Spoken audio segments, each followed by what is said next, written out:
নমস্কার দর্শক বন্ধুরা, আমি Munmun BM digital green YouTube চ্যানেলে আপনাদের সকলকে স্বাগত জানাই। ভিডিওটা শুরু করার আগে আপনাদের একটা কথা বলে নেওয়া ভীষণ জরুরি। আমাদের চ্যানেলে আমরা যে সমস্ত গাছগুলো দেখাবো, যেগুলো ঔষধি গুণসম্পন্ন গাছ, সেগুলোর পাতা, ফল, ফুল কোনো অংশই কিন্তু আপনারা ওষুধ হিসাবে বা খাদ্য হিসাবে গ্রহণ করবেন না। সবসময় কোনো বিশেষজ্ঞ ডাক্তারবাবুর পরামর্শ নিয়েই সেগুলো গ্রহণ করবেন। BM digital green YouTube channel এর জন্য কিন্তু দায়বদ্ধতা গ্রহণ করবে না। এবার আসা যাক মূল ভিডিওতে। ইনসুলিন প্ল্যান্ট, যার বৈজ্ঞানিক নাম চামিকোস্টাস কাসপিডেটাস, এটার অন্য নাম হলো স্পাইরাল ফ্ল্যাগ। এটি ভেষজ ও ঔষধি গুণসম্পন্ন উদ্ভিদ। ডায়াবেটিস নিয়ন্ত্রণে এর কার্যকারিতার জন্য এটি বিশেষভাবে পরিচিত। ইনসুলিন গাছটি মূলত মধ্য ও দক্ষিণ আমেরিকার স্থানীয়। পরে এটি ভারতে আসে এবং এখানকার উষ্ণ ও আর্দ্র জলবায়ুতে ভালো জন্মায়, যা পশ্চিমবঙ্গের জন্য আদর্শ। আয়ুর্বেদের মতো ঐতিহ্যবাহী চিকিৎসায় এর ব্যবহার রয়েছে। ইনসুলিন প্ল্যান্টে অ্যান্টি ডায়াবেটিক বৈশিষ্ট্য রয়েছে।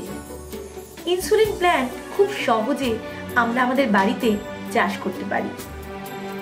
এই গাছটি দ্রুত বৃদ্ধি পায় এবং এর কাণ্ড কাটার মাধ্যমে এর বংশবিস্তার করা সম্ভব। এই গাছটির সূর্যালোকের প্রয়োজন হয়, তবে সামান্য ছায়াযুক্ত অঞ্চলেও এই গাছটি জন্মাতে পারে। পশ্চিমবঙ্গের জলবায়ু এর চাষের জন্য উপযুক্ত। যদিও ইনসুলিন প্ল্যান্ট ডায়াবেটিস নিয়ন্ত্রণে সহায়তা করতে পারে, তবে এর কোনো নির্দিষ্ট পার্শ্ব প্রতিক্রিয়া সম্বন্ধে কোনো সুস্পষ্ট তথ্য নেই। যে কোনো ভেষজ উদ্ভিদ ব্যবহারের আগে একজন ডাক্তারের পরামর্শ অবশ্যই নেওয়া উচিত, বিশেষ করে যদি আপনি ডায়াবেটিসের জন্য অন্য কোনো ওষুধ গ্রহণ করে থাকেন। এবার আসছি এই গাছটি আমরা বাড়িতে কিভাবে বসাতে পারি। ইনসুলিন প্ল্যান্ট বসাবার জন্য মাটির সাথে ভার্মি কম্পোস্ট মিশিয়ে খুব সহজেই এই গাছটি বসানো যেতে পারে। আমি এই গাছটি কিভাবে আমার বাড়িতে বসাচ্ছি সেটি আপনাদেরকে দেখাচ্ছি। গাছ বসাবার জন্য আমি নিয়েছি গার্ডেনিং সয়েল, ভার্মি কম্পোস্ট, আর নিয়েছি সামান্য পরিমাণে রিভার স্যান্ড, আর মেশাবো কিছুটা পরিমাণে পারলাইন। এই চারটি উপকরণকে একসাথে খুব সুন্দর করে মিশিয়ে একটা সয়েল মিডিয়া আমি প্রস্তুত করে নিয়েছি।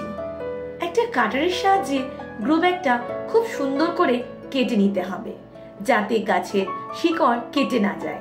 এরপর টবের কিছুটা অংশ সয়েল মিডিয়াটা দিয়ে ভরে নিয়েছি। এবার এই গাছটিকে টবের ঠিক মাঝামাঝি জায়গায় সুন্দর করে বসিয়ে দিতে হবে। তারপর টবের চারিদিক থেকে সুন্দর করে সয়েল মিডিয়াটা দিয়ে অবশেষে কিছুটা জল দিয়ে দিতে হবে। এইভাবেই আমি এই গাছটি বসালাম। এই গাছটিকে আমি এখন ছাদে রাখছি না, তবে একটু রোদ উঠলে আমি এই গাছটিকে বাইরে রাখবো। ভিডিওটা ভালো লাগলে লাইক শেয়ার করার অনুরোধ রইল। আর এই চ্যানেলে নতুন বন্ধু হলে অবশ্যই চ্যানেলটিকে সাবস্ক্রাইব করে পাশে থাকার অনুরোধ রাখছি। আপনারাও নানান রকম গাছ বসান, সুস্থ থাকুন, ভালো থাকুন, এই কামনা করি ভিডিওটা শেষ করলাম। ধন্যবাদ।